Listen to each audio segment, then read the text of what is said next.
వి digital news కి స్వాగతం. వార్తల్లో ముందుగా ముఖ్యాంశాలు.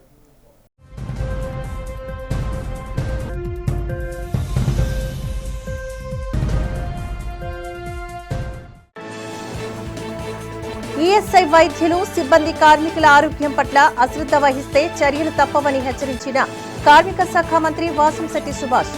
కార్మికులకు మెరుగైన వైద్యం అందించేందుకు కూటమి నిరంతరం కృషి చేస్తోంది అంటూ వెల్లడి.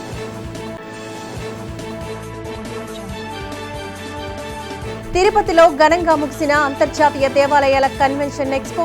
ముఖ్య అతిథిగా పాల్గొని ఆధునిక సాంకేతికత దేవాలయాల అనుసంధానంపై మాట్లాడిన రాష్ట్ర ఐటీ శాఖ మంత్రి నారా లోకేష్.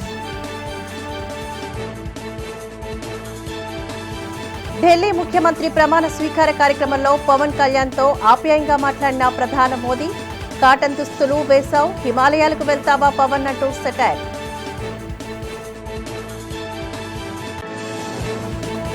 కేంద్ర ప్రవేశపెట్టిన ప్రజా వ్యతిరేక బడ్జెట్ పై విరుచుకుపడ్డ సిపిఐ నేత జేవీ సత్యనారాయణమూర్తి. సామాన్యుల నడ్డి విరిచి కార్పొరేట్లకు అనుకూలంగా బడ్జెట్ రూపొందించారంటూ విమర్శ. కార్మికుల ఆరోగ్య భద్రతపై అలసత్వం వహించే ఈఎస్ఐ డిస్పెన్సరీ డాక్టర్స్ సిబ్బందిపై చర్యలు తప్పవని కార్మిక శాఖ మంత్రి వాసంశెట్టి సుభాష్ హెచ్చరించారు. ఇటీవలే రాజమండ్రి ఈఎస్ఐ హాస్పిటల్లో కార్మికుల పట్ల నిర్లక్ష్యం, హాస్పిటల్కు తరచూ ఆలస్యంగా వస్తున్న 5 డాక్టర్స్, 4 అవుట్సోర్సింగ్ సిబ్బందిని సస్పెండ్ చేసిన నేపథ్యంలో సచివాలయంలో ఆయన మీడియాతో మాట్లాడారు. ఈఎస్ఐ హాస్పిటల్స్ లో గత ప్రభుత్వం అనుసరించిన నిర్లక్ష్య వైఖరి ఇప్పటికీ కొనసాగుతోందని అన్నారు. ఆ 5 సంవత్సరాలు యథారాజా తథా ప్రజ అన్నట్టు తీరున ఈఎస్ఐ డిస్పెన్సరీ పనిచేశాయి అంటూ ఆవేదన వ్యక్తం చేశారు. తమ ప్రభుత్వం కార్మికుల పట్ల నిర్లక్ష్య వైఖరి అవలంబించే వారికి కఠిన చర్యలు తప్పవడానికి రాజమండ్రి ఈఎస్ఐ సస్పెన్షన్ ఓ ఉదాహరణ అని అన్నారు. రానున్న రోజుల్లో ఈఎస్ఐ హాస్పిటల్ సామర్థ్యాన్ని పెంచి కార్మికులకు మెరుగైన వైద్యం అందిస్తామని అన్నారు. రాజమండ్రి హాస్పిటల్ సిబ్బంది, డాక్టర్స్ నిర్లక్ష్యపు పనితీరును స్వయంగా పరిశీలించిన తర్వాతే సస్పెండ్ చేయడం జరిగిందని చెప్పారు. ఇకపైన ప్రతి ఈఎస్ఐ హాస్పిటల్స్ లో ఐపీ సంఖ్య పెంచుతూ రాష్ట్ర వ్యాప్తంగా 30 లక్షల ఐపీలు చేయించాలన్నదే తమ లక్ష్యమని పేర్కొన్నారు. గత ప్రభుత్వం ఈఎస్ఐలను నిర్వీర్యం చేసి కార్మికుల ఆరోగ్య భద్రత గాలికి వదిలేసింది అంటూ మండిపడ్డారు. కూటమి పాలనలో కార్మికులకు అన్ని విధాల ఆరోగ్య భద్రత కల్పించడమే ధ్యేయంగా ముందుకు సాగుతున్నాము అంటూ స్పష్టం చేశారు. పలు చోట్ల నుంచి అంత హార్ష్గా ఎందుకుండా ఉన్నారు అనే ప్రశ్నలు వెలువరుస్తూ ఉన్నారు. దానికి కారణం ఒకటే, నవంబర్ 10వ తారీఖున కార్మికుల ఆరోగ్యాలతో ఆడుకుంటా ఉన్నారు రాజమండ్రి ఈఎస్ఐ హాస్పిటల్ వాళ్ళని కార్మిక సంఘాలన్నీ కూడా రోడ్లు ఎక్కడం జరిగింది. ఆ రోజునే అక్కడ సిబ్బందిని అంతా మా డైరెక్టర్ గారు ఒక చోటకి చేర్చి, ఇది కరెక్ట్ కాదు, మీరు విధులకు సరిగ్గా హాజరు కావట్లేదు, మేము యాక్షన్ తీసుకోవాల్సి ఉంటుంది అని వెంటనే చెప్పడం జరిగింది. ఆ రోజున మాత్రం మేము ఎవరం వాళ్ళ మీద చర్యలు తీసుకోలేదు. కంటిన్యూస్గా సుమారు 3 సార్లు మళ్ళీ వాళ్ళని వాన్ చేయడం కూడా జరిగింది. ఎలా ఉందంటే వ్యవస్థ, మేము అక్కడికి వెళ్ళేలోగానే మేము వస్తున్నామన్న ఇంటిమేషన్ వాళ్ళకి అంది. మరి వెంటనే హాస్పిటల్ నుంచే కొన్ని ఫోన్లు వెళ్ళటం, మేము వెళ్ళేసరికి అక్కడికి హాజరవటం జరుగుతూ ఉంది. ఇది వెంటనే ఈ విషయాన్ని అశ్రద్ధ వహిస్తున్నారని మేము అక్కడికి వచ్చి ఓపీని బట్టి ఒక అవగాహనకు వచ్చి, నేను ఒక్కడనే వెళ్ళాలని సామాన్యుడి కింద అక్కడికి వెళ్ళటం, వెళ్ళిన వెంటనే అక్కడ పేషెంట్ని పట్టించుకోకుండా సుమారు ఓ బ్లడ్ టెస్ట్కి 5 అవర్స్ పట్టడం టైము. అదేవిధంగా అక్కడ మీరు ముఖ్యంగా గమనించవలసిన 36 నుంచి 50 మించి ఈ మధ్యకాలంలో అక్కడ ఓపీ, అంతకు మించి ఓపీలు అక్కడ నమోదు కావట్లే. అది గమనించి మేము సడన్ రైడ్కి వెళ్ళినప్పుడు చాలామంది అక్కడ ఇంకా ఆ టైం మేము వెళ్ళిన టైంకి 10 నిమిషాల ముందే వచ్చారు. అంటే మేము సుమారు 12:30, 1 గంటకి వెళ్తే 1 గంట ముందు వచ్చిన జనాలు కూడా ఉన్నారు. మరి దీని మీద సివియర్ యాక్షన్ తీసుకోవాలని చెప్పి ఎన్నిసార్లు చెప్పినా అశ్రద్ధ వహిస్తున్నారని చెప్పి డైరెక్టర్ గారికి చెప్పగానే ఆయన 9 మందిని సస్పెండ్ చేయడం జరిగింది. ఆధునిక సాంకేతికతో ఆలయాల పాలనా వ్యవస్థను ఆధునీకరించడంలో ఏపీ ప్రభుత్వం ప్రపంచానికి ఆదర్శంగా నిలుస్తున్నదని రాష్ట్ర విద్యా, ఐటీ, ఎలక్ట్రానిక్స్ శాఖల మంత్రి లోకేష్ అన్నారు. తిరుపతి ఆశా కన్వెన్షన్ సెంటర్లో జరిగిన అంతర్జాతీయ దేవాలయాల కన్వెన్షన్ ఎక్స్పో ఐటీసీ ఎక్స్ 2025 ముగింపు కార్యక్రమంలో ఆయన పాల్గొన్నారు. ఈ సందర్భంగా మంత్రి లోకేష్ మాట్లాడారు. సానుకూల న్యాయకత్వం పరివర్తనాత్మక మార్పును తీసుకురావచ్చని చెప్పడానికి ఎన్టీఆర్, చంద్రబాబు నిదర్శనమని అన్నారు. తిరుపతిలోని ఆలయాల మహాకుంభంలోని పాలుపంచుకోవడానికి ఆనందంగా ఉందని చెప్పారు. దేవాలయాలు ఆధ్యాత్మికంగానే కాక ఆధునిక సాంకేతికను సమర్థవంతంగా అందిపుచ్చుకోవడంలో ముందున్నాయనడానికి ఐటీసీఎక్స్ నిదర్శనమని లోకేష్ చెప్పుకొచ్చారు. ఆధ్యాత్మిక పర్యాటకం, టెంపుల్ టూరిజంలో ఏపీ అగ్రగామిగా ఉందని అన్నారు. I would also like to say a few words in Telugu. Sanatan Dharmam ante Hindu Dharmam. Manava Seva anedi Madhava Seva. Manandram కలిసికట్టుగా మన ధర్మాన్ని కాపాడుకోవాల్సిన అవసరం ఉంది. సమాజానికి సేవ చేస్తే పరమాత్ముడికి సేవ చేసినట్లు హిందూ ధర్మం అంటుంది. మన దేశ సంస్కృతి, సాంప్రదాయాలు ఎంతో గొప్పవి. ఇప్పుడు ప్రపంచం మొత్తం మన వైపు చూసే విధంగా గౌరవ ప్రధానమంత్రి నరేంద్ర మోడీ గారు తీసుకున్న నిర్ణయాలు, మన ఆలయాలు, పండగలు, పూజలు అనేది కీలకమైన భాగం. ఇది మన జీవిత విధానం. దీని ముందుకు తీసుకెళ్లాల్సిన బాధ్యత ఇక్కడున్న మనందరి పైన ఉంది. ఎంత టెక్నాలజీ వచ్చినా, ఆర్టిఫిషియల్ ఇంటెలిజెన్స్ వచ్చినా, లేదా మెషిన్ లెర్నింగ్ వచ్చినా దేవుడే మనందరినీ నడిపిస్తారు. మనం చూసాం, ఇస్రో సైంటిస్ట్ రాకెట్లు ఎగిరించాలనుకున్నప్పుడు తిరుమలకి వచ్చి దేవుడు దర్శనం తీసుకుంటారు. అదే మనందరి నమ్మకం. ఇదే ఈ రోజు నిజం. అందుకే ప్రజల్లో భక్తి భావన అనేది పెంచాల్సిన బాధ్యత ప్రభుత్వాల పైన, దేవాలయ వ్యవస్థల పైన, సంస్థలు కలిసికట్టుగా కృషి చేయాల్సిన అవసరం చాలా చాలా ఉంది. పిల్లలకి గంటల తరబడి ఈ రోజు ఫోన్లు ఇస్తున్నాం, ఐప్యాడ్లు ఇస్తున్నాం, పుస్తకాలకి దూరం అయిపోయారు. ఇది మార్చాల్సిన అవసరం మనందరి పైన ఉంది. ఈ రోజు కేంద్ర ప్రభుత్వ సహకారంతో, రాష్ట్ర ప్రభుత్వ ప్రోత్సాహంతో అనేక పబ్లిషర్స్ అద్భుతమైన పుస్తకాలు రూపొందిస్తున్నారు. నేను కూడా చూసా. నాకు 9 సంవత్సరాల అబ్బాయి ఉన్నాడు, దేవాంశ్. అతనికి నేను ఐఫోన్లు, ఐప్యాడ్లు ఇవ్వను, కానీ అద్భుతమైన పుస్తకాలు ఇస్తున్నాం. మన విధానం ఏంటి, మన సాంప్రదాయాలు ఏంటి, ఇది పిల్లలకి నేర్పించాల్సిన అవసరం మనందరి పైన ఉంది. మనందరం చూస్తాం, సూపర్ మ్యాన్ అంటారు, స్పైడర్ మ్యాన్ అంటారు, అవెంజర్స్ ఇవన్నీ వస్తున్నాయి. కానీ మనందరం మర్చిపోతున్నాం, మన దగ్గర కూడా కృష్ణుడి లీలలున్నాయి. మన శ్రీరాముడు ఉన్నాడు, మహా శివుడి గొప్పతనం కూడా మన దగ్గర ఉంది. ఇది మన పిల్లలకి చెప్పాల్సిన బాధ్యత సమాజం పైన ఉందని ఈ సభాముఖం అందరికీ తెలుపుతున్నాం. అందరం కలిసికట్టుగా మన సంస్కృతిని కాపాడవలసిందిగా ఈ సభాముఖం కోరుతున్నాం. న్యూఢిల్లీలో ముఖ్యమంత్రి రేఖా గుప్తా ప్రమాణ స్వీకారోత్సవ కార్యక్రమంలో ఆంధ్రప్రదేశ్కు సంబంధించిన ఆసక్తికర విషయం చోటు చేసుకుంది. పవన్ కళ్యాణ్ను ప్రధాని నరేంద్ర మోదీ ఆప్యాయంగా పలకరించి ఆయనపై సెటైర్లు వేశారు. ఈ సంఘటన జాతీయ మీడియాను అమితంగా ఆకర్షించింది. న్యూఢిల్లీ ముఖ్యమంత్రిగా రేఖా గుప్తా ప్రమాణ స్వీకారానికి వచ్చిన ప్రధాని మోడీ ముందుగా వేదిక పైన ఎన్డీఏ భాగస్వాములు అందరినీ పలకరించారు. ఇక రాష్ట్ర ఉప ముఖ్యమంత్రి పవన్ కళ్యాణ్ దగ్గర కొద్దిసేపు ఆగి పవన్ కళ్యాణ్ గడ్డాన్ని, ధరించిన వస్త్రాలను చూసి మోడీ సెటైర్లు వేశారు. దానికి పవన్ నవ్వకుండా ఉండలేకపోయారు. ఇటీవల దీక్ష చేపట్టిన పవన్ కాటన్ వస్త్రాలను మాత్రమే ధరిస్తున్నారు. పవన్ దగ్గరికి వచ్చిన మోడీ ఆప్యాయంగా పలకరిస్తూ హిమాలయాలకు గాను వెళతావా అంటూ జోక్ వేశారు. దానికి పవన్ పెద్దగా నవ్వేశారు. దీంతో జాతీయ మీడియాకు ఇది పెద్ద వార్తగా మారిపోయింది. కార్యక్రమం అనంతరం పవన్ కళ్యాణ్ ప్రధాని వేదికపై మిమ్మల్ని ఏమంటారు అంటూ జాతీయ మీడియా ప్రతినిధులు ప్రశ్నల వర్షాన్ని కురిపించారు.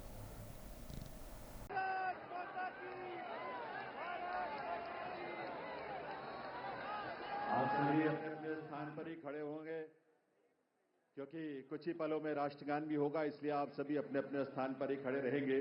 ये अवसर ऐतिहासिक है दिल्ली की जनता के लिए, दिल्ली के लाखों करोड़ों परिवारों के लिए, लोगों के నగర పోలీసులు పబ్లిక్ ఫ్రెండ్లీ పోలీసులుగా ప్రజలతో మెలగాలని నగర పోలీస్ కమిషనర్ డాక్టర్ శంకప్రత బాగ్జీ సూచించారు. ప్రజలకు చక్కని సేవలను అందించి వారి మన్ననలు పొందాలని అన్నారు.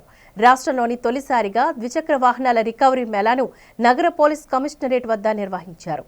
ఈ మేళాలో ద్విచక్ర వాహనాలు పోగొట్టుకున్న యజమానులకు అందజేస్తారు. ఈ సందర్భంగా నిర్వహించిన మీడియా సమావేశంలో పోలీస్ కమిషనర్ శంకప్రత బాగ్జీ మాట్లాడారు. వివిధ స్టేషన్లోని పీఎం పాలనలో పోలీస్ డంపింగ్ యార్డ్లో గల వాహనాలను వాటి యజమానులకు అప్పగించామని అన్నారు. తొలి విడతగా 142 వాహనాలను యజమానులకు అప్పగించినట్లుగా చెప్పారు. మరికొన్ని వాహనాలను కోర్టు ఉత్తర్వులు వచ్చిన తర్వాత అప్పగిస్తామంటూ స్పష్టం చేశారు. వాహనాల అప్పగింత కార్యక్రమంలో నగర డీసీపీలు, ఏసీపీలు, సిఐలు, పలువురు ఎస్ఐలు తదితరులు పాల్గొన్నారు. పోలీస్ అంటే how friendly police can be towards public friendly policing కి భాగంగా పబ్లిక్ ఏ పని చేయాలి, ఓనర్ ఏ పని చేయాలి, ఆ పని పోలీస్ వాళ్ళే చేస్తున్నారు. పబ్లిక్ తరఫున చేసి కోర్టు చుట్టూ తిరిగి కోర్టు నుండి ఆర్డర్ తెచ్చి ఆ అబండన్ వెహికల్ ఓనర్ని ట్రేస్ చేయడం కూడా చాలా కష్టమైన పని. మా దగ్గర నేత్ర యాప్ ఉంది, ఆ యాప్ ద్వారా ట్రేస్ చేస్తున్నాం ఎవరు ఈ ఓనర్ అని. తర్వాత ఓనర్ దగ్గరికి పోతే ఓనర్ చెప్తారు అది నాది కాదు, నేను ఎప్పుడో వేరే వాళ్ళకు అమ్మేశాము. మళ్ళీ నెక్స్ట్ వ్యక్తి దగ్గరికి పోవడం, మళ్ళీ నెక్స్ట్ వ్యక్తి దగ్గర పోవడం చాలా కష్టంగా. ఇప్పుడు ఇది ప్రతి సంవత్సరం జరిగి ఉంటే ఈ ప్రాబ్లం వచ్చేది కాదు కానీ చాలా సంవత్సరాల్లో ఈ పని జరగలేదు. మేము అనుకుంటున్నాం వైజాగ్ సిటీలో ఇది ఫస్ట్ టైం జరుగుతుంది. కేంద్ర ప్రభుత్వం సామాన్య మధ్యతరగతి ప్రజలకు షాక్ ఇచ్చి కార్పొరేటర్లకు అనుగుణంగా బడ్జెట్ రూపొందించింది అంటూ సిపిఐ నేత జేవీ సత్యనారాయణమూర్తి విమర్శించారు. కేంద్ర బడ్జెట్ను నిరసిస్తూ జీవీఎంసీ ఎదురుగా ఉన్న గాంధీ విగ్రహం వద్ద వామపక్షాల ఆధ్వర్యంలో నిరసన కార్యక్రమం జరిగింది. ఈ సందర్భంగా సత్యనారాయణమూర్తి మాట్లాడుతూ ప్రజలకు ఏమాత్రం కేంద్ర బడ్జెట్ మేలు చేసేదిగా లేదని అన్నారు. బడా కార్పొరేటర్లకు బడ్జెట్ ఎంతో అద్భుతంగా రూపొందించారు అంటూ ఎద్దేవా చేశారు. కేంద్ర ప్రభుత్వం పెట్టుబడిదారులకు ఊడిగం చేస్తోందని ఆగ్రహాన్ని వెల్లబుచ్చారు. రాష్ట్రానికి బడ్జెట్లో చెప్పుకోదగ్గ నిధులను మోడీ సర్కార్ కేటాయించలేదని మండిపడ్డారు. ఇప్పటికైనా రాష్ట్రంలోని కూటమి నేతలు కేంద్ర ప్రభుత్వంపై ఒత్తిడి తీసుకువచ్చి పెద్ద ఎత్తున నిధులు కేటాయించేలా కృషి చేయాలని అన్నారు. దేశంలోని ప్రభుత్వ రంగ సంస్థల అభివృద్ధికి కేంద్ర ప్రభుత్వం చొరవ చూపాలి అంటూ డిమాండ్ చేశారు. ఈ ఆందోళన కార్యక్రమంలో వామపక్ష నేతలతో పాటు ఆ పార్టీ అనుబంధ సంఘాల నాయకులు తదితరులు పాల్గొన్నారు. నిర్మలమ్మ గారు ప్రవేశపెట్టినటువంటి కేంద్ర బడ్జెట్ మీద ఈరోజు బీజేపీ దేశవ్యాప్తంగా ఇది బ్రహ్మాండమైనటువంటి బడ్జెట్ అని చెప్పని ప్రచారం చేసుకోవడానికి ప్రయత్నం చేస్తూ ఉన్నారు. నిర్మలమ్మ వచ్చిన తర్వాత ప్రజల మీద భారాలు పెరిగాయి. జిఎస్టీ భారం పెద్ద ఎత్తున పెరిగింది ప్రజల మీద. దాంతోపాటు కార్పొరేట్లకు ఇస్తున్నటువంటి రాయితీలు పెరుగుతూ ఉన్నాయి. ఈరోజు రైల్వే బడ్జెట్ ప్రత్యేకంగా ఉన్నదాన్ని రద్దు చేసింది ఈ బీజేపీ ప్రభుత్వం. కోవిడ్ నేపథ్యంలో సీనియర్ సిటిజన్స్కి ఇచ్చినటువంటి రాయితీలన్నింటినీ ఎత్తేసారు. టికెట్ ధరలు పెంచారు. కనీసం సీనియర్ సిటిజన్స్కి ఇచ్చే రాయితీల్ని పునరుద్ధరించడానికి 5 సంవత్సరాలు అయినా కూడా వాళ్ళకి చేతులు రావట్లేదు. అలాగే ఉపాధి హామీ పథకాలకు ఇచ్చేటటువంటి నిధులను కూడా తగ్గిస్తూ ఈరోజు కార్పొరేట్లకి రాయితీలు పెంచడమే కాదు, కార్పొరేట్లకు అనుకూలమైనటువంటి పద్ధతుల్లో వాళ్ళు బ్యాంకుల నుంచి అప్పులు చేసి కంపెనీలు మూసివేసి దివాళా తీసిందని చెప్పని ప్రకటన చేస్తే వాళ్ళు 10,000 కోట్ల అప్పు చేసి 200 కోట్లు 300 కోట్లతోనో దాన్ని పరిష్కరించుకొని మళ్ళీ తిరిగి కొత్తగా బ్యాంకుల నుంచి అప్పులు పొందేటటువంటి పద్ధతుల్లో వాళ్ళు క్లీన్ చిట్ ఇచ్చేటటువంటి పద్ధతుల్లో ఈరోజు ఈ ప్రభుత్వం వ్యవహరిస్తుంది. దానికి అనుగుణంగానే ఈ 25-26 సంవత్సరాలకి సంబంధించి ప్రవేశపెట్టినటువంటి బడ్జెట్ ఉంది. ఈ బడ్జెట్ ఏమాత్రం ఏదో చాలా పెద్ద ఎత్తున పత్రికలన్నీ ఓదరగొట్టాయి. ప్రజానీకానికి వాతలు, సంక్షేమానికి కోతలు, రాష్ట్రానికి ద్రోహం చేసేదిగా ఉంది. ఈ బడ్జెట్లో ఉపాధి హామీ పథకానికి 60,000 కోట్లు తగ్గించారు. విద్యా వైద్యానికి కోత పెట్టారు. ఎస్సీ ఎస్టీ సంక్షేమానికి కోత పెట్టారు. రూరల్ డెవలప్మెంట్ కోత పెట్టారు. ఎవరికి ఇచ్చారనంటే బీహార్ ఎన్నికలను దృష్టిలో పెట్టుకొని సగభాగం వాళ్ళకి ఇచ్చేశారు. ఢిల్లీ ఎన్నికల కోసం ఈ ఇన్కమ్ ట్యాక్స్లో రాయితీలు ఇచ్చినట్టుగా నటించారు. 12 లక్షల పరిమితి అనేది బోగస్. ఇది 6 లక్షలకే పరిమితి. మిగతా 6 లక్షలు ఖర్చు పెడితేనే, ఏదో ఒక దానికి ఖర్చు పెడితేనో లేదా బ్యాంకులో డిపాజిట్ చేస్తేనే రాయితీ తప్ప లేకపోతే రాయితీ ఎవరు. ఈ రకంగా మధ్యతరగతిని కూడా మోసం చేసేటువంటి బడ్జెట్. మొత్తం మీద ఎవరికి లాభం జరిగిందంటే అదానీ లాంటి పెద్ద కార్పొరేట్ కంపెనీలకి దేశం మొత్తం ఆర్థిక వ్యవస్థనంతా కూడా అదానీ ఆర్థిక వ్యవస్థ కింద మార్చారు. పెందుర్తి ఎమ్మెల్యే పంచకర్ల రమేష్ బాబు నియోజకవర్గ పరిధిలో పలు మండలాల్లో దేవాలయాలు సందర్శించారు. ముందుగా 94వ వార్డు సేనాదివానిపాలెం శ్రీ సిరిడి సాయిబాబా ఆలయం 27వ వార్షికోత్సవ మహోత్సవ కార్యక్రమం అనంతరం పైడవాడ ఆగ్రహం గ్రామ దేవత శ్రీ దుర్గమ్మ తల్లి పండుగ మహోత్సవ కార్యక్రమంలో పాల్గొన్నారు.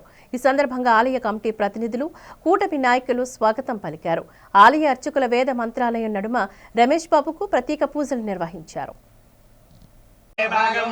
భాగం దేవేభ్యో భాగం దేవేభ్యః ఆచరణ ప్రజంత్రమాశ్రతి ప్రపత్రమాశ్రతి స్థిరతి దీర్ఘమాయుః చిరంజీవేవ సర్వవర్తమానస్య శతమనంతం భవతి శతమైశ్వర్యం భవతి శతవశతం దీర్ఘమాయుః హస్యోన్నావరోపాభ్యాం యా దేవీ సర్వమంగళాస్తేషాం కృతస్తేషాం పరాభవః ఏషామిందేవరస్యామో శ్రియస్తో జనార్దన ఆపదాపహత్తారం దాతారం సర్వసంపదాం లోకాభిరామం శ్రీరామం భూయో భూయో నమామ్యహం సర్వమంగళమాంగళ్యం.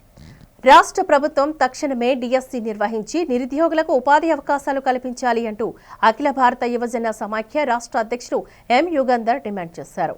అలీపురంలో సిపిఐ కార్యాలయంలో జరిగిన మీడియా సమావేశంలో ఆయన పాల్గొని మాట్లాడారు. ఎన్నికల్లో నిరుద్యోగులకు ఇచ్చిన హామీలను అమలు చేయడంలో కూటమి సర్కార్ ఘోరంగా విఫలమైందని ఆరోపించారు. నిరుద్యోగులకు భారీ ఎత్తున ఉపాధి కల్పించడమే తమ లక్ష్యమని, ఇచ్చిన హామీ ఏమైందని ప్రశ్నించారు. రాష్ట్రంలోని అధికారం చేపట్టి 7 నెలలు గడిచిన ప్రభుత్వ శాఖల్లో ఖాళీగా ఉన్న ఉద్యోగాలను భర్తీ చేయలేదని అన్నారు. జాబ్ క్యాలెండర్ ఎక్కడుందని కూటమి సర్కార్ను నిలదీశారు. రాష్ట్ర ప్రభుత్వం ఖాళీగా ఉన్న ప్రభుత్వ ఉద్యోగాల భర్తీకి చర్యలు చేపట్టాలి అంటూ యుగంధర్ డిమాండ్ చేశారు. లేని పక్షంలో రాబోయే రోజుల్లో భారీ ఎత్తున ఆందోళన కార్యక్రమాలు నిర్వహిస్తామని ప్రభుత్వాన్ని హెచ్చరించారు. మీడియా సమావేశంలో ఏఐవైఎఫ్ జిల్లా అధ్యక్షుడు వై రాంబాబు, కార్యదర్శి కె అచ్యుతరావు తదితరులు పాల్గొన్నారు. శ్రీకాకుళం జిల్లాలో 22వ రాష్ట్ర మహాసభలు నిర్వహించడం జరిగింది. ఈ మహాసభల సందర్భంగా 26 జిల్లాల నుంచి 500 వరకు ప్రతినిధులు పాల్గొనడం జరిగింది. రాష్ట్ర వ్యాప్తంగా నిరుద్యోగ సమస్యపైన చర్చించి ఈ రాష్ట్రంలో నిరుద్యోగ సమస్య పోవాలంటే 32 తీర్మానాలు ఆమోదించడం జరిగింది. ఆ 32 తీర్మానాలు కూడా రాష్ట్ర ప్రభుత్వానికి నిన్న కలెక్టర్ల ద్వారా వినతిపత్రాలు అందించడం జరిగింది రాష్ట్ర మొత్తము. అలాగే ఈరోజు అన్ని జిల్లాల్లో ప్రెస్ మీట్లు ఏర్పాటు చేయడం జరిగింది. అలాగే ఉత్తరాంధ్ర సంబంధించి 6 జిల్లాలకు సంబంధించి విశాఖపట్నంలో ఈరోజు ప్రెస్ మీట్ ఏర్పాటు చేయడం జరిగింది. దీనికి ప్రధాన భాగంగా మెగా డిఎస్సి ఈ రాష్ట్రంలో ఎన్నికలకు రాకముందు మంత్రి లోకేష్ గారు యువగలం పాదయాత్ర పేరు మీద మెగా డిఎస్సి తీస్తాను, నిరుద్యోగ యువతను ఆదుకుంటాను, ఉద్యోగాలు భర్తీ చేస్తానని చెప్పిన మంత్రి లోకేష్ గారు ఈరోజు 8 మాసాలు అవుతున్న ఎన్డీఏ గవర్నమెంట్ అధికారంలోకి వచ్చిన తర్వాత కూడా పేపర్ ప్రకటనలు తప్ప కూడా ఇంతవరకు మెగా డిఎస్సిని తీయలేదు. లక్షలాది రూపాయలు ఖర్చు పెట్టుకొని వేలాది మంది ఈరోజు కోచింగ్ సెంటర్లు మొగ్గుతూ పిల్లలను వదిలేసి కూడా విద్యార్థులు చదువుకుంటూ కార్యయాపన చేస్తుంది ఎన్డీఏ గవర్నమెంట్. గత ప్రభుత్వం కంటే దారుణంగా పరిపాలిస్తుంది. ఎందుకంటే రాష్ట్రంలో ముఖ్యమంత్రి అయిన వెంటనే ఉద్యోగ పద్ధతి కల్పిస్తాను, అందరికీ ఉద్యోగ నోటిఫికేషన్లు ఇస్తానని చెప్పి నారా చంద్రబాబు నాయుడు గారు ఈరోజు ప్రకటనలకే పరిమితం అవుతూ మెగా డిఎస్సి ఏమైందని ఏఐవైఎఫ్గా మేము అడుగుతున్నాం. ఈరోజు ఎన్డీఏ ప్రభుత్వం వచ్చిన తర్వాత ఉత్తరాంధ్ర ఇప్పుడే కాదు, ఈ రాష్ట్రంలో ఇన్ని ప్రభుత్వాలు వచ్చినా ఉత్తరాంధ్ర యువతకి, ప్రజలకు, ఉత్తరాంధ్ర ప్రాంతానికి కేంద్ర ప్రభుత్వాలు ఏ పార్టీ వచ్చినా ఇతర రాష్ట్రంలో కూడా తీవ్ర అన్యాయం చేస్తూ ఉన్నాయి. ఏదో పాలక నుంచి వచ్చినటువంటి అధికారమైన ఎమ్మెల్యే ఎంపీలకి కీలకమైన పదవులు ఇచ్చి ఉత్తరాంధ్రని మేము చాలా అభివృద్ధి చేస్తూ ఉన్నాము, ఉత్తరాంధ్ర మంచి పదవులు ఇచ్చామని చెప్తా ఉన్నారు తప్ప పదవులు వచ్చిన తర్వాత ఉత్తరాంధ్ర ప్రాంతానికి ఏమీ చేయడం లేదు. ఇప్పుడు ఇటీవల కేంద్ర మంత్రిగా ఎన్నికైనటువంటి కింజారపు రామ్మోహన్ నాయుడు గారు విమానయాన శాఖ మంత్రిగా ఎన్నికయ్యారు. సంతోషమే, యువకులు మంచిగా మాట్లాడే వాక్చతులు ఉన్నారు. మేమేం అడుగుతా ఉన్నామంటే ఉత్తరాంధ్రలోని ఉపాధి అవకాశాలు లేక యువకులు ప్రజలు ఇతర పట్టణాల్లో పోయి అక్కడ వెట్టి చాకిరీ చేసుకొని కూలికి తగిన శ్రమకు తగిన జీతం కూడా రాకుండా అనేక ఇబ్బందులు పడతా ఉన్నారు ఒకవైపు ప్రజలు. మరోవైపు యువకులు అత్యధికంగా విదేశాలకి ఉపాధి కోసము విదేశాలకు వెళ్ళిపోతూ ఉన్నారు. డిగ్రీ, ఎంఏ, బీఈడి చదివి ఇక్కడ ఉపాధి లేక, పరిశ్రమలు లేక, కనీసం ఇంట్లో తల్లిదండ్రులకు భారం కాలేక విదేశాలు పోతూ ఉన్నారు. కొంతమంది యువత అయితే ప్రాణాలు కూడా తీసుకునే పరిస్థితులు మనం చాలాసార్లు చూసాము. ఛత్రపతి శివాజీ మహారాజ్ జీవిత చరిత్రను ప్రతి ఒక్కరూ తెలుసుకోవాలి అని హిందూ ధార్మిక పరిషత్ చైర్మన్ బుద్ధరాజు శివాజీ ఏబీవీపీ పూర్వ రాష్ట్ర కార్యదర్శి భానుమూర్తి పిలుపునిచ్చారు. ఛత్రపతి శివాజీ మహారాజ్ ఉత్సవ కమిటీ ఆధ్వర్యంలో శివాజీ పార్క్లో ఛత్రపతి శివాజీ జయంతి కార్యక్రమం నిర్వహించబడింది. శివాజీ చిత్రపటానికి పూలమాల వేసి నివాళులర్పించారు.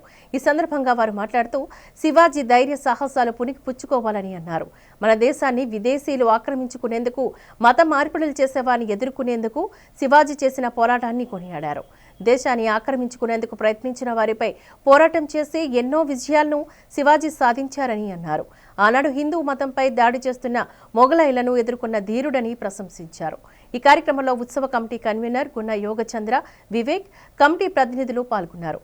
అంతకుముందు శివాజీ జయంతి సందర్భంగా విద్యార్థులకు నిర్వహించిన పోటీల్లో గెలుపొందిన వారికి బహుమతుల ప్రదానం చేశారు. మన యొక్క పూర్వీకులు ఎవరైతే శివాజీ అవ్వచ్చు, చంద్రశేఖర్ ఆజాద్ అవ్వచ్చు, ఇటువంటి దేశ నాయకులందరూ మన దేశం కోసం ఎలా పాకులాడారో మీకు అందరికీ తెలియాలంటే మీరు ఒకసారి చరిత్ర అంతా చదువుకోవాల్సిన అవసరం ఉంది. మన దేశం 5 సంవత్సరాలు వెనక్కి చూసుకుంటే బానిస బతులుగా బ్రిటిష్ కాలం వారు ముస్లింల వారి యొక్క కబంధ హస్తాల నుంచి ఈరోజు మన భారతదేశాన్ని రక్షించుకోవడం జరుగుతుంది.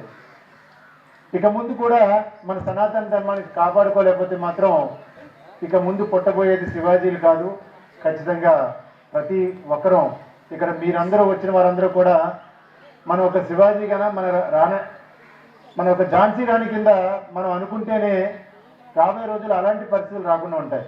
ముందుగా ఛత్రపతి శివాజీ జయంతి శుభాకాంక్షలు తెలియజేస్తున్నాను. ఛత్రపతి శివాజీ ఈ పేరు ఏ పేరు చెబితే భారతీయుల రోమాలు లేచి నించుంటాయో, ఏ పేరు చెబితే ఇక్కడ స్వాభిమానం అనేది పరవళ్ళు తొక్కుతుందో, ఇక్కడ ఉండేటటువంటి ప్రతి పౌరుడు కూడా చాలా రగరేసుకొని చెప్తారు ఆ పేరు ఛత్రపతి శివాజీ. ఛత్రపతి శివాజీ ఈ దేశం కోసం తల్లి భారత మాత రాక్షు శృంఖరాలను పెంపడం కోసం ఆయన జీవితాన్ని ఏ విధంగా త్యాగం చేసుకున్నాడు అనేటటువంటి ఒక చిన్న విషయం మనం తెలుసుకుందాం. అంటే ఉత్తరాంధ్ర ఆరాధ్య దైవం ప్రముఖ పుణ్యక్షేత్రంగా విరాజిల్లుతున్న సింహాచలం శ్రీ వరహాలక్ష్మీ నరసింహస్వామి వారి నిత్య కళ్యాణం అత్యంత వైభవంగా జరిగింది. ఆర్జిత సేవల్లో భాగంగా అర్చక స్వామిలు ఉత్సవమూర్తి గోవిందరాజస్వామిని ఉభయ దేవేరులతో మండపంలో అధిష్ఠింపచేశారు. నిత్య కళ్యాణంలో పాల్గొన్న భక్తుల గోత్రనామాలతో సంకల్పం చెప్పి పాంచరిత్ర గమశాస్త్ర విధానంలో విశ్వక్షేణారాధన పుణ్యవచనాలతో కార్యక్రమానికి శ్రీకారం చుట్టారు. కంకణ ధారణ, నూతన యజ్ఞోపవిత సమర్పణ, జీలకర్ర బెల్లం మాంగళ్య ధారణ, తలంబ్రాల ప్రక్రియను కమనీయంగా జరిపించారు. మంత్రపుష్పం, మంగళ శాసనాల తర్వాత భక్తులకు వేద ఆశీర్వచనాలు, శేషవస్త్రాలు, స్వామివారి ప్రసాదాలను వారికి అందజేశారు. అనంతరం స్వామివారి అంతరాలయ దర్శనాన్ని కల్పించారు.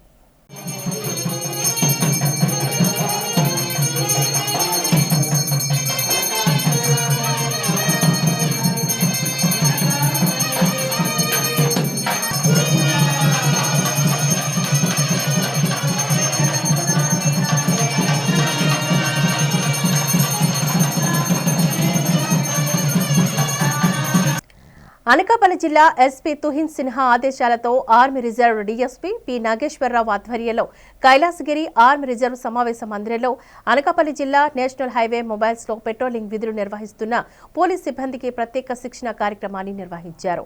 ఈ శిక్షణలోని నేషనల్ హైవేలో రోడ్డు ప్రమాదాలు సంభవించినప్పుడు బాధితులకు తక్షణ సహాయం అందించేందుకు అవసరమైన ప్రథమ చికిత్స, సిపిఆర్ చేయడం, అత్యవసర పరిస్థితుల్లో దగ్గరలో ఉన్న ఆసుపత్రికి బాధితులను వేగంగా తరలించడం వంటి ప్రాముఖ్యత గల అంశాలపై దృష్టి సారించారు. ఈ శిక్షణను అనకాపల్లి జిల్లా పోలీస్ యూనిట్ కు చెందిన డాక్టర్ తవసం ఆరాధ్ నిర్వహించారు.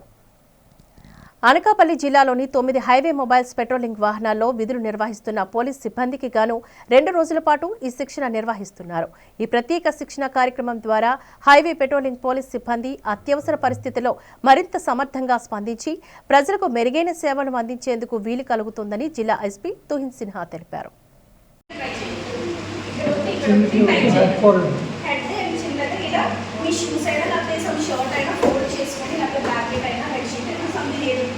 ఇలా పెట్టుకొని మనం ఇది చేయాలి. అది కాకూడదు సంథింగ్ ఏదైనా మన నెక్స్ట్ అసలు పేషెంట్ ఇలా కదలడానికి ఉండకూడదు, మనం కూడా కదిలితే అసలు కదలకుండా ఉండదు. పోర్టు ఉద్యోగులకు ఆసుపత్రిలో అందించే సేవలపై తమకు నివేదిక ఇవ్వాలని పోర్టు చైర్మన్ కోరారని ఐఎన్టీయూసీ నేత గొర్రెల చందు తెలిపారు. ఆసుపత్రిని ప్రైవేటీకరించిన ఉద్యోగులకు ఎలాంటి సేవలు అవసరమో వాటిని ఇవ్వడానికి తమ సిద్ధంగా ఉన్నామని చైర్మన్ భరోసా ఇచ్చారని చెప్పారు.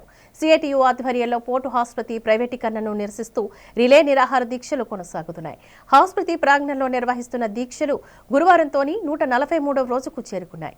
ఈ సందర్భంగా దీక్షా శిబిరాన్ని ఉద్దేశించి చందుతో పాటు మరో కార్మిక నేత ప్రసంగించారు. పోర్టు ఆసుపత్రి ప్రైవేటీకరణపై చేపట్టిన దీక్షల ఫలితంగా పోర్టు యాజమాన్యం స్పందించిందని అన్నారు. ప్రైవేటీకరణ చేస్తే ఆసుపత్రిలో ఉద్యోగులకు ఎలాంటి సేవలు అందించాలో వామపక్ష, ప్రజా, కార్మిక సంఘాల నేతలతో కలిసి చర్చించి నిర్ణయం తీసుకుంటామని అన్నారు. పోర్టు స్టేడియం వ్యాపార సంస్థగా మారిపోయిందని అన్నారు. ప్రైవేటు వ్యక్తులకు లీజుకు ఇవ్వడంతో స్టేడియం అంతా ప్రైవేటు బోర్డులే తప్ప విశాఖపట్నం పోర్టు ట్రస్ట్ బోర్డు దాదాపుగా మాయమైపోయిందంటూ ఆందోళన వ్యక్తం చేశారు. వాళ్ళందరికీ ఏ ప్రాబ్లం లేకుండా మాకు మంచి మెరుగైన సదుపాయాలు ఇస్తామని ఆయన మాకు కొంచెం హామీలు కొద్దిగా ఇవ్వడం జరిగింది.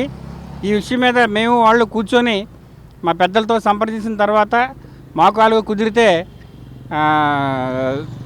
ఇది ఒక కొలికి వచ్చే అవకాశం కనిపిస్తుందని సంతోషం వెలిపిస్తున్నాం అఖిలపక్ష జాయింట్ కమిషన్ ఆందోళన. అదేవిధంగా ఇప్పుడు మాకు పోర్టు స్టేడియం ఉంది, దాన్ని ఏంటంటే విశ్వనాథ్ కన్వెన్షన్గా మళ్ళీ చేసుకున్నారు. దాని గురించి కూడా ఆయన దగ్గర ప్రస్తావించాం. ఆయన కూడా ఈ మధ్యన సందర్శించినప్పుడు అదేంటి ఇది పోర్టు స్టేడియం, విశ్వనాథ కన్వెన్షన్ కాదు, లోన్ ఆయన ఎన్ని వ్యాపారాలు చేసుకున్నా ఏం చేసుకున్నా మనకి సంబంధం లేదు, కానీ ఇది మటుకు పోర్టు స్టేడియం అనే దాని గురించి ఆయనకి కొంచెం వార్నింగ్ లాగా ఇచ్చి ఇవన్నిటి బోర్డులే తీయించి చక్కగా మా పోర్ట్ అండర్లోనే ఉండేటట్టు మాకు అభివృద్ధి చేసి ఏదైతే 143వ రోజు రిలే నిరాదేశంలో కూర్చున్నామో పోర్ట్ హాస్పిటల్ ప్రైవేటైజేషన్ వ్యతిరేకంగా, అందులో భాగంగా అఖిల పక్షాలతో నిన్న పోర్ట్ చైర్మన్ గారు కొన్ని చర్చలు జరిపారు. కొన్ని మాకు ఆమోదయోగ్యంగా ఉన్నాయి. మిగిలిన వాటి మీద కూడా మేము అఖిల పక్షంలో కూర్చొని చర్చించుకొని రేపు రాబోయే ఆదివారం ఇక్కడ అన్ని యూనియన్స్ తాలూకా ఆఫీస్ బ్యారస్తో కూర్చొని ఏం చేద్దామన్న కార్యాచరణ మేము ముందుకు తీసుకొస్తాం. ఇందులో భాగంగా చైర్మన్ గారు కొన్ని విషయాలు చెప్పాం. బొంబాయి పోర్టులో జరిగిన విషయం, బొంబాయి పోర్టులో ఆల్రెడీ ప్రైవేటు హాస్పిటల్ కొనసాగుతుంది, అది ఫెయిల్ అయిందని. అలాగే విశాఖపట్నంలో ఏదైతే విశాఖ డైరీ హాస్పిటల్ ఉందో ఆ కిమ్స్కి ఇచ్చారు, అది ఫెయిల్ అయిందని మేము చెప్పడం జరిగింది. మరి ఎక్కడ ఉన్న ప్రైవేట్ హాస్పిటల్ గురించి కానీ బొంబాయి గురించి కానీ అవి వేరు ఇది వేరు.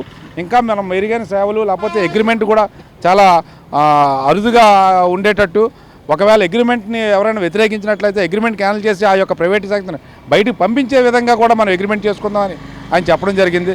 ఈ విషయాలపై స్పందిస్తూ మేము గతంలో జరిగిన విషయాల్లో కూడా ఆయనకి దృష్టి తీసుకెళ్ళాం. రాష్ట్రానికి మొండి చేయి చూపిన బడ్జెట్కు నిరసనగా గురువారం పరవాడ సినిమాలు జంక్షన్లోని కేంద్ర ప్రభుత్వం ప్రవేశపెట్టిన బడ్జెట్ ప్రతులను దగ్ధం చేశారు. ఈ సందర్భంగా సిఐటియు జిల్లా ఉపాధ్యక్షులు గనిశెట్టి సత్యనారాయణ మాట్లాడారు. కేంద్ర ప్రభుత్వం పార్లమెంట్లో ప్రవేశపెట్టిన బడ్జెట్లో ఆంధ్రప్రదేశ్ ప్రజల ఆశలను అడియాసలు చేస్తోందంటూ ఆయన అన్నారు. కేంద్ర బీజేపీ మరోసారి చేసిన ఈ ద్రోహానికి వ్యతిరేకంగా రాష్ట్ర ప్రజలు నిరసన వ్యక్తం చేయాలని గనిశెట్టి ప్రజలకు పిలుపునిచ్చారు. బడ్జెట్లోని ఏపీకి కేంద్రం మళ్లీ మొండిచేయి చూపించిందని అన్నారు. ఉపాధి హామీకి గత బడ్జెట్లోని 86,000 కోట్లు ఇచ్చారని, సవరించిన దాంట్లో 86,000 కోట్లు, ఇప్పుడు కూడా 86,000 కోట్ల రూపాయలు 5% పెంచాలి అంటే సుమారు 90,000 కోట్లు కేటాయిస్తే గ్రామీణ ప్రాంతాల నుంచి వలసలు తగ్గుతాయని అన్నారు. కొనుగోలు శక్తి పెరుగుతుంది. ఉపాధి హామీ అంటే ఏంటి? మోడీ దృష్టిలో ఉపాధి అంటే అంబానీ, అతని కార్పొరేట్ సంస్థలకు ఉపాధి కల్పించడం. ఇది దుర్మార్గమైన చర్య అంటూ గనిశెట్టి అన్నారు. ప్రత్యేక హోదా, వెనుకబడ్డ ప్రాంతాల అభివృద్ధి ప్యాకేజీ వంటి విభజన హామీలను పక్కన పెట్టింది అని అన్నారు. పెందుర్తి ఇందిరా నర్సింగ్ హోంలో ఫుడ్ పాయిజన్ వల్ల విద్యార్థులు అస్తవ్యస్తకు గురై స్థానిక పీహెచ్సీలో చేరిన వారిని గురువారం సిపిఐ జిల్లా కార్యవర్గ సభ్యులు ఆర్ శ్రీనివాస్, అఖిల భారత యువజన సమాఖ్య జిల్లా అధ్యక్ష కార్యదర్శులు కె అచ్యుత్, వై రాంబాబులు పరామర్శించారు. అస్తవ్యస్తకు గల కారణాలు వారితో మాట్లాడి తెలుసుకున్నారు. అనంతరం అక్కడే ఉన్న వైద్యురాలు డాక్టర్ దివ్యతో మాట్లాడి వారి ఆరోగ్య పరిస్థితి పట్ల ఆరా తీశారు. ఈ సందర్భంగా ఆమె విద్యార్థుల పరిస్థితిని వివరించారు. ముగ్గురు పరిస్థితి బాగానే ఉందని, మరో 2 కేజీహెచ్ ఆసుపత్రికి పంపించామంటూ తెలియజేశారు. అనంతరం వారు ఈ సందర్భంగా మాట్లాడుతూ సంబంధిత ప్రభుత్వ అధికారులు పర్యవేక్షణ వైఫల్యం వల్లే ఇలా తరచూ జరుగుతున్నాయని, ఈ ఘటనలో పునరావృతం కాకుండా జిల్లా కలెక్టర్ చూడాలంటూ విజ్ఞప్తి చేశారు. ఈ కార్యక్రమంలోని సిపిఐ జిల్లా సమితి సభ్యులు ఏ అరుణ, మహిళా సమాఖ్య నాయకులు ఎన్ అరుణ, సిపిఐ పార్టీ సభ్యులు హరీష్, నాగేష్ తదితరులు పాల్గొన్నారు.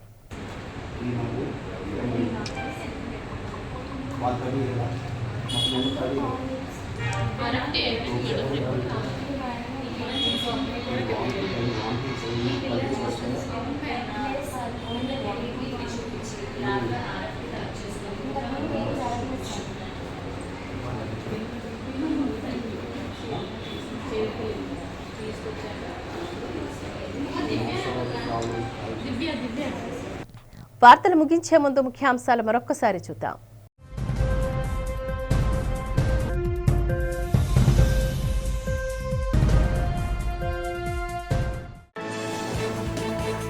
ఈ ఈఎస్ఐ వైద్యులు సిబ్బంది కార్మికుల ఆరోగ్యం పట్ల అశ్రద్ధ వహిస్తే చర్యలు తప్పవని హెచ్చరించిన కార్మిక శాఖ మంత్రి వాసంశెట్టి సుభాష్. కార్మికులకు మెరుగైన వైద్యం అందించేందుకు కూటమి నిరంతరం కృషి చేస్తోంది అంటూ వెల్లడి.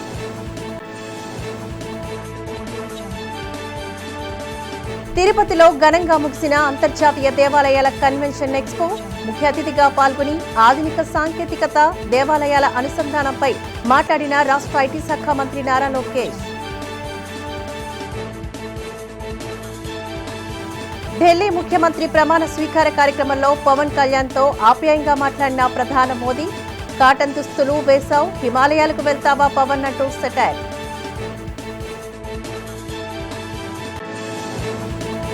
కేంద్ర ప్రవేశపెట్టిన ప్రజా వ్యతిరేక బడ్జెట్పై విరుచుకుపడ్డ సిపిఐ నేత జేబీ సత్యనారాయణ మూర్తి. సామాన్యుల నడ్డి విరిచి కార్పొరేట్లకు అనుకూలంగా బడ్జెట్ రూపొందించారంటూ విమర్శ. ఈ వార్తలు ఇంతటితో సమాప్తం. నమస్కారం.